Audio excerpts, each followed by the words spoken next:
Hello નમસ્કાર વિદ્યાર્થી મિત્રો. તો વિદ્યાર્થી મિત્રો, ધોરણ 9 વિષય છે સામાજિક વિજ્ઞાન અને પ્રથમ પરીક્ષાના આપણે પેપરનું સોલ્યુશનની ચર્ચા કરવાના છે.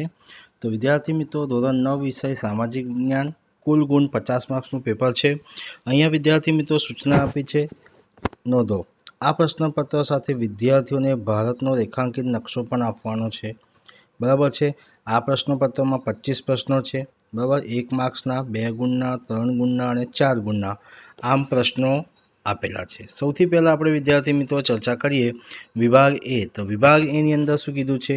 નીચે આપેલા પ્રશ્નોના માગ્યા મુજબ ઉત્તર લખો. પ્રત્યેકના 1 ગુણ છે. ખાલી જગ્યા પૂરવાની છે. જર્મન પ્રજા હિટલરને ખાલી જગ્યા માનતી હતી. તો સાચો ઓપ્શન છે ઓપ્શન બી છે વિદ્યાર્થી મિત્રો. બીજો પ્રશ્ન છે, અટકાયત કે ધરપકડ કરાયેલા વ્યક્તિને ખાલી જગ્યા કલાકમાં મેજિસ્ટ્રેટ સમક્ષ રજૂ કરવી જોઈએ. તો સાચો ઓપ્શન છે ઓપ્શન સી, 24 કલાકની અંદર. નીચેના વિધાન ખરા છે કે ખોટા તે જણાવો. બક્સરના યુદ્ધ દ્વારા ભારતમાં ઈસ્ટ ઇન્ડિયા કંપનીની સત્તાનો પાયો નાખ્યો. તો આપેલું વિધાન કેવું છે? ખોટું છે. ડૉક્ટર ભીમરાવ આંબેડકર બંધારણની ખરડા સમિતિના અધ્યક્ષ હતા. તો આપેલું વિધાન બિલકુલ સાચું છે. ત્યારબાદ વિદ્યાર્થી મિત્રો આપણી પાસે આવે છે નીચે આપેલા પ્રશ્નો 1-2 શબ્દોમાં ઉત્તર લખવાનું છે. 5મો પ્રશ્ન છે, 15મી સદીના અંત ભાગમાં આફ્રિકાના દક્ષિણ ભાગમાં સૌ પ્રથમ કઈ પ્રજાએ સ્થાપ્યું હતું? તો ડચ પ્રજાએ. કઈ પ્રજાએ વિદ્યાર્થી મિત્રો? ડચ પ્રજાએ સંસ્થાન સ્થાપ્યું હતું. યુનેસ્કોનું પૂરું નામ શું છે? તો વિદ્યાર્થી મિત્રો યુનેસ્કોનું પૂરું નામ છે United Nation Educational Scientific Organization. યુએનની શૈક્ષણિક, વૈજ્ઞાનિક અને સાંસ્કૃતિક સંસ્થા છે. ત્યારબાદ વિદ્યાર્થી મિત્રો આપણી પાસે આવે છે યોગ્ય જોડકા જોડો. યોગ્ય જોડકા જોડવાની અંદર શું કીધું છે? વિભાગ અ અને વિભાગ બ ને જોડવાનો છે. 7મા નંબરનો પ્રશ્ન છે, મધ્ય હિમાલયનું ગિરિમથક તો દાર્જિલિંગ. 2 ફાટાઓમાં વહેંચાતા ગંગાનો પ્રવાહ તો ફરક્કા પાસે. ત્યારબાદ યોગ્ય વિકલ્પ પસંદ કરીને ઉત્તર લખો. નીચેની પૈકી કયું સરોવર લઘુન સરોવર નથી? તો ચિલ્કા, ઓપ્શન એ.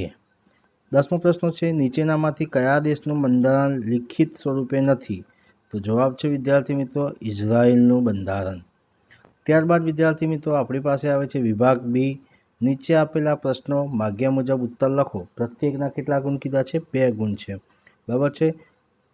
હવે આપણે શું છે વિદ્યાર્થી મિત્રો, અહીંયા અથવાના પ્રશ્નો આપ્યા છે. બરાબર છે. 8 પ્રશ્નો લખવાના છે, 16 ગુણના થશે.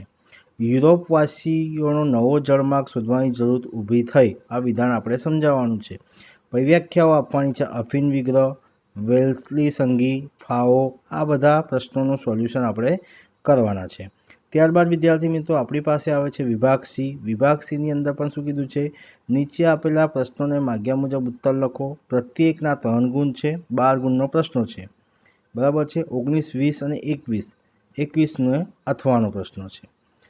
તો વિદ્યાર્થી મિત્રો હવે આપણે આ દરેક પ્રશ્નોનું સોલ્યુશન જોઈએ. તો પહેલા જ નંબરનો પ્રશ્ન છે વિભાગ બીની અંદર, યુરોપિયન પ્રજાને ભારતમાં આવવાનો જળમાર્ગ શોધવાની ફરજ પડી. આ વિધાન સમજાવો. તો પ્રાચીન કાળની પશ્ચિમ દેશના અને ભારત વચ્ચે મોટા પાયે વેપાર ધંધો ચાલતો હતો. એ સમયે યુરોપના બજારોમાં ભારતના મરી મસાલા, તેજાના મલમલ, રેશમી કપડાં, કડી તેમજ અન્ય કિંમતી ચીજ વસ્તુઓને ભારે માંગ રહેતી. પશ્ચિમ અને પૂર્વના દેશો વચ્ચેનો વેપાર ઈરાની અખાત અને રાતો સમુદ્રના જળમાર્ગ તેમજ મધ્ય એશિયાની જમીન માર્ગ ચાલતો. આ માર્ગમાં તુર્કિસ્તાનમાં આવેલું કોન્સ્ટેન્ટિનોપલ વેપારીનું મુખ્ય મથક હતું. ઈસવીસન 1453માં તુર્ક મુસ્લિમોએ કોન્સ્ટેન્ટિનોપલે જીતી લીધું. પરિણામે યુરોપના દેશો અને ભારત વચ્ચેના વેપારનો માર્ગ બંધ થયો. યુરોપિયન પ્રજાને ભારતના મરી મસાલા વગેરે ચાલે તેમ ન હતું, તેથી તેમને ભારત આવવાનો નવો જળમાર્ગ શોધવાની ફરજ પડી. નેક્સ્ટ ક્વેશ્ચન છે વિદ્યાર્થી મિત્રો. તો નેક્સ્ટ ક્વેશ્ચનની અંદર શું કીધું છે? આપણને વ્યાખ્યા આપી છે અફીણ વિગ્રહ. તો અફીણ વિગ્રહની અંદર ઇંગ્લેન્ડે ચીનમાં શરૂ કરેલા અફીણના વેપારને કારણે ઇંગ્લેન્ડ અને ચીન વચ્ચે યુદ્ધ થયો. એ યુદ્ધ ઇતિહાસમાં અફીણ યુદ્ધો તરીકે જાણીતા છે. તેમાં ચીનનો પરાજય થયો, પરિણામે ઇંગ્લેન્ડને સત્તાનો ચીનમાં વધારો થયો. ત્યારબાદ વિદ્યાર્થી મિત્રો આપણી પાસે આવે છે નેક્સ્ટ ક્વેશ્ચન. વેલ્સલીની સંધિ ઈસવીસન 1919માં ફ્રાન્સની રાજધાની પેરિસમાં મળેલા મિત્ર રાષ્ટ્રએ શાંતિ પ્રક્રિયા હાથ ધરી, જે પેરિસ શાંતિ સંમેલન તરીકે પ્રસિદ્ધ બની. તેમાં 58 જેટલા કમિશનો રચાયા, તેમની 145 જેટલી બેઠકો યોજવામાં આવી હતી. આ શાંતિ સંમેલનમાં જર્મની સાથેની સમજૂતી વેલ્સલીની શીશ મહેલ એટલે કે મિરર પેલેસમાં કરવામાં આવી હતી. તેથી વેલ્સલીની સંધિ તરીકે પણ ઓળખાવવામાં આવી. ત્યારબાદ વિદ્યાર્થી મિત્રો FAO food and agriculture organization, તે આંતરરાષ્ટ્રીય અન્ન અને કૃષિ સંસ્થાના નામે ઓળખાય છે. તે વિશ્વના બધા રાષ્ટ્રોમાં કૃષિ ઉત્પાદનો, જંગલો, માછલીઓ વગેરેનું ઉત્પાદન વધારવાનું તેમજ પોષણનું ધોરણ ઊંચું લાવવાનું કામ કરે છે. બંગાળના ભાગલા ક્યારે અને કોને પાડ્યા? શા માટે? વિશાળ બંગાળ પ્રાંતમાં વહીવટી કાર્યક્ષમતા લાવવાના બહાને હેઠળ ઈસવીસન 1905માં તે સમયના વાઇસરોય કર્ઝને બંગાળના પૂર્વ બંગાળ અને પશ્ચિમ બંગાળના એમ 2 ભાગલા પાડ્યા. આની પાછળ કર્ઝનનો ઈરાદો સમગ્ર ભારતમાં સૌથી વધારે જાગૃત બંગાળી પ્રજા, હિન્દુ અને મુસ્લિમ પ્રજાને કોમી એકતા તોડવાનો હતો. ત્યારબાદ વિદ્યાર્થી મિત્રો આપણી પાસે આવે છે પ્રશ્નો જળ પ્રદૂષણ અટકાવવાના ઉપાયો. જળ પ્રદૂષણ અટકાવવાના ઉપાયો પહેલો જ મુદ્દો છે કે જળ પ્રદૂષણ અટકાવવા માટે બનાવેલા નિયમો કડકપણે પાલન કરવું જોઈએ. રાષ્ટ્ર નદી સંરક્ષણ યોજના NRCP દ્વારા જળ શુદ્ધિકરણ માટે બનાવેલા કાર્યક્રમોનો અમલ કરવો. ઔદ્યોગિક એકમો પોતાની દૂષિત પાણી નદીઓમાં ના ઠાલવે તે માટેના કડક કાયદા બનાવવા.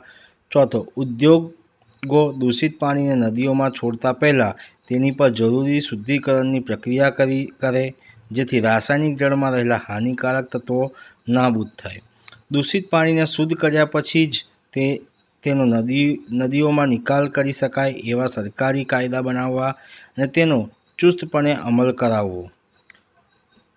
બધા નાગરિકોએ નદીઓનું ચોખ્ખું પાણી રહે તે માટે ઘરોના કચરો નદીના પાણીમાં ના ભળે તેની કાળજી પણ રાખવી જોઈએ.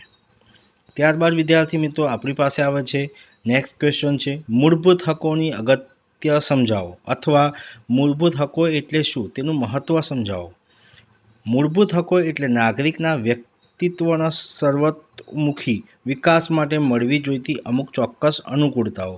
મૂળભૂત હકો એ દરેક નાગરિકની મહામૂલી પૂંજી અને શક્તિ છે. તેમના દ્વારા નાગરિક સર્વાંગી પ્રગતિ અને વ્યક્તિત્વનો વિકાસ સાધી શકે છે.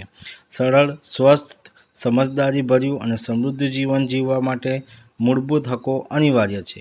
નાગરિકના મૂળભૂત હકોનું રક્ષણ એ બીજી રીતે લોકશાહીનું રક્ષણ છે. જે સરકાર નાગરિકોના પાયાને હકો ગણાતા મૂળભૂત હકો આપે તેને લોકશાહી સરકાર કહી શકાય. આમ મૂળભૂત હકોમાં લોકશાહીની ભાવના હોવાથી તેમનું અસાધારણ મહત્ત્વનું છે. ત્યારબાદ વિદ્યાર્થી મિત્રો નેક્સ્ટ ક્વેશ્ચન આવે છે ભારત એ બિનસાંપ્રદાયિક રાજ્ય છે. તો ભારતમાં ધર્મ, જાતિ કે પંથના ભેદભાવ વિના બધા નાગરિકોનો સમાન અધિકાર આપવામાં આવ્યો. ભારતના બધા નાગરિકોને ધાર્મિક સ્વતંત્રતાનો મૂળભૂત હક આપવામાં આવ્યો છે. ભારત સરકાર કોઈ પંથ કે ધર્મને વરેલી નથી. રાજ્ય બધા ધર્મોનો સમાન ગણે છે. રાજ્યની નજરમાં ધર્મને કારણે કોઈ ઊંચું કે નીચું નથી. દરેકને પોતપોતાની પસંદગીના ધર્મ પાળવાનો છૂટ છે. ભારત સરકાર ધાર્મિક બાબતોમાં નિષ્પક્ષ અને તટસ્થ છે. ભારતના બંધારણમાં સર્વધર્મ સમદ્રષ્ટિ અને સર્વધર્મ સંભાવનો સિદ્ધાંત સ્વીકારવામાં આવ્યો છે. આથી કહી શકાય કે ભારત એ બિનસાંપ્રદાયિક રાજ્ય છે. ત્યારબાદ નેક્સ્ટ ક્વેશ્ચન છે બ્રહ્મપુત્ર નદીમાં ચોમાસામાં વિનાશક પૂર આવે છે અથવા બ્રહ્મપુત્ર નદીમાં ચોમાસામાં સાથે વિનાશક પૂર આવે છે. તો જવાબ છે વિદ્યાર્થી મિત્રો બ્રહ્મપુત્ર નદી ભારતના અરુણાચલ પ્રદેશ અને આસામમાંથી થઈને વહે છે. અહીંયા તેને અનેક નાની નદીઓ મળે છે. આ પ્રદેશો ભારે વરસાદવાળા હોવાથી અહીંની નદીઓ બ્રહ્મપુત્રમાં પુષ્કળ પાણી લાવે છે. તેમાં ચોમાસામાં અવારનવાર ભારે વરસાદનું પાણી ઉમેરાતા બ્રહ્મપુત્રમાં વિનાશક પૂર આવે છે। નેક્સ્ટ ક્વેશ્ચન છે વિદ્યાર્થી મિત્રો, વેલેસ્લીની સહાયકારી યોજનાની મુખ્ય શરતો કઈ હતી? ગવર્નર જનરલ વેલેસ્લીએ સહાયકારી યોજના શા માટે અમલમાં મૂકી? તેની મુખ્ય શરતોથી સી હતી? તો ભારતમાં અંગ્રેજ કંપની સર્વોપરી બનાવવા અને અંગ્રેજ કંપનીની પ્રતિષ્ઠા અને પુનઃસ્થાપિત કરવા ગવર્નર જનરલ વેલેસ્લીએ સહાયકારી યોજના અમલમાં મૂકી। આ યોજનાનું મુખ્ય શરત નીચે મુજબ હતી। આ યોજના સ્વીકારનાર રાજાને અંગ્રેજ સરકારની તાલીમ પામેલા અંગ્રેજ સૈન્ય આપશે, જે આંતરિક અને બાહ્ય આક્રમણથી રાજ્યનું રક્ષણ કરશે। સેકન્ડ પોઈન્ટ છે, તેના બદલામાં રાજા લશ્કરી ખર્ચ આપશે અથવા ખર્ચ પેટે પોતાની તેટલી જ ઉપજોનો પ્રદેશ અંગ્રેજોને આપવો। ત્રીજો, તે રાજા અંગ્રેજ સરકારની મંજૂરી વિના કોઈ રાજ્ય સાથે યુદ્ધ કે સંધિ કરશે નહીં। ચોથું, તેને સહાયકારી યોજનાના અમલ માટે રાજ્ય દરબારમાં એક અંગ્રેજ પ્રતિનિધિ એટલે કે રેસિડન્ટ રાખવો પડશે। તે અંગ્રેજો સિવાય બીજા કોઈ પરદેશીઓની નોકરી રાખશે નહીં। ત્યારબાદ વિદ્યાર્થી મિત્રો, કાયદાનું સમાન રક્ષણ। તો કાયદાનું સમાન રક્ષણ એટલે દેશમાં તમામ નાગરિકો અને વર્ગો સાથે કોઈપણ પ્રકારના ભેદભાવ વિના એક સરખો સંજોગોમાં એક સરખો વ્યવહાર કરવામાં આવે ત્યારે તેને કાયદાનું સમાન રક્ષણ કહેવામાં આવે છે। અહીંયા વિદ્યાર્થી મિત્રો તમને નકશો આપ્યો છે ભારતનો। જો નકશો પૂરેલો છે ભારતની મહામુસ્થલ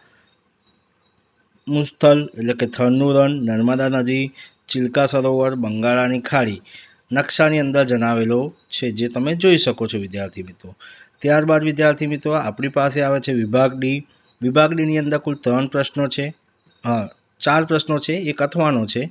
તો 23મો પ્રશ્ન છે, જલિયાવાલા બાગના હત્યાકાંડ પર ટૂંક નોંધ વિદ્યાર્થી મિત્રો આપણે લખવાની છે, અથવા બહિષ્કાર આંદોલન અને સ્વદેશી ચળવળના સ્વરૂપે પરિણામોની ચર્ચા પણ આપણે કરવાની છે। 24મું છે, પૃથ્વીના રચના વિશે વિસ્તૃત માહિતી આપો, અને 25મું છે, ભારતની જમીનના પ્રકાર જણાવી વિસ્તૃત માહિતી આપો।